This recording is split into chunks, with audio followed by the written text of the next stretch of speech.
ہمارے ساتھ ملک نامور اسلامک اسکالر جناب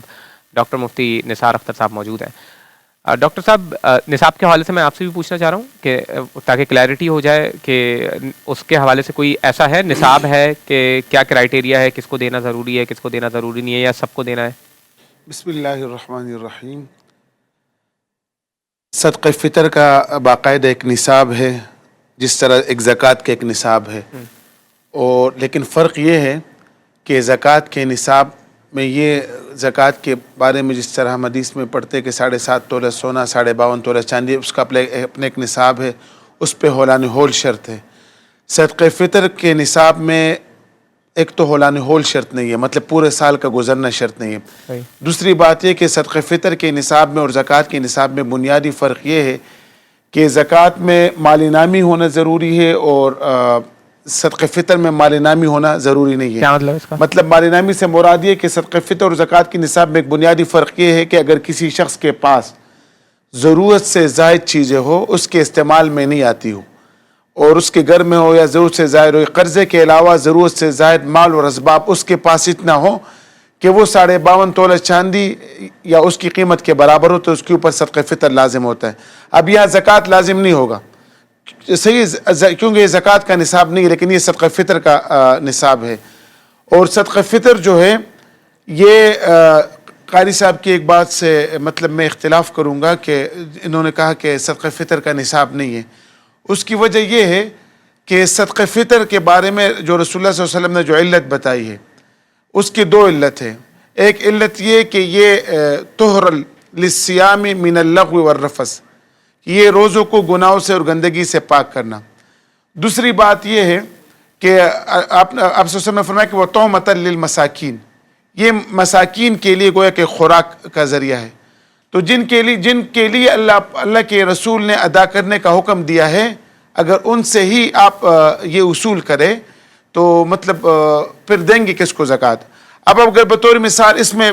قاری صاحب نے جس طرح بتایا کہ بعض اوقات یہ ہوگا کہ مطلب وہ ان کو 10 بندوں نے دیا تو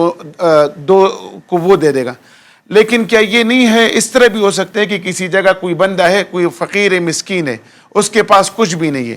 اور اس کو کسی نے کچھ بھی نہیں دیا، ہو سکتا ہے اس کو کسی نے کچھ بھی نہیں، کیونکہ دینا لوگوں کے اختیار میں، اس کو کسی نے کچھ نہیں دیا، اور اگر آپ اس کے اوپر صدقہ فطر لازم کر دیں تو آپ نے اس کو مکلف کر دیا کسی ایسی چیز کا جو جس کی وہ استطاعت نہیں رکھتا۔ تو اس وجہ سے اس کا باقاعدہ نصاب ہے جو رسول اللہ صلی اللہ علیہ وسلم نے بتایا بھی ہے، اور جس کی میں نے آپ کو وضاحت بھی کی۔ اور پھر جو پیمانے کے حوالے سے جو ہے اس میں کوئی مطلب جو پیمانہ بتایا گیا ہے وہ اس میں فقہی اختلاف ضرور ہو سکتے کہ علاقے کے اعتبار سے، لیکن وہ اتنا مسئلہ نہیں۔ لیکن اس بات سے کم از کم چونکہ قاری صاحب نے پہلے سے کہا کہ لوگوں کو الگ کر دیا کہ ان کا الگ میرا الگ، تو وہ الگ الگ والی بات تو اپنی جگہ ہے، لیکن صحیح بات یہ کہ ایک لوجیکلی طور پر بھی یہ بات نہیں ہے، سمجھ میں نہیں آتی کہ یار ہر ایک شخص پہ لازم کرے صدقہ فطر۔ دوسری بات یہ ہے کہ صدقہ فطر کے وجوب کے لیے بھی جس طرح قاری صاحب نے بتایا کہ 2-3 دن پہلے آپ دے سکتے، اس سے پہلے نہیں دے سکتے۔ صدقہ فطر کا تعلق اگرچہ وجوب کا تعلق صبح صادق سے ہے، لیکن مالی معاملات میں جو ہے نا وہ توسیع ہے، مالی عبادات میں توسیع ہے۔ نماز کو آپ اپنے وقت سے پہلے ادا نہیں کر سکتے، وقت شروع ہوگا تو آپ ادا کریں گے، صحیح ہے۔ حج آپ اپنے ایام سے پہلے نہیں کر سکتے، اس کا وقت ہے۔ روزے آپ اپنے ایام سے پہلے نہیں کر سکتے، لیکن زکوٰۃ جو ہے نا آپ اپنے وقت سے پہلے دے سکتے، ایڈوانس زکوٰۃ دے سکتے۔ تو اسی طرح یہ جو ہے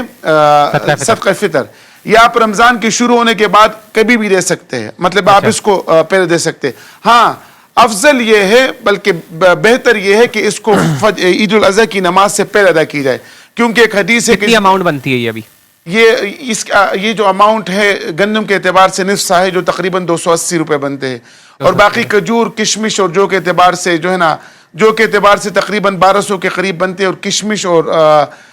جو ہے وہ کھجور کے اعتبار سے ایک جو ہے نا کھجور کے اعتبار سے وہ کوالٹی کے اعتبار سے فرق ہے اپنی، اور اس میں مختلف دارالفتہ کی طرف سے مختلف ریٹ ہے جی، اور کشمش کے اعتبار سے تقریباً 4000 سے لے کے 5200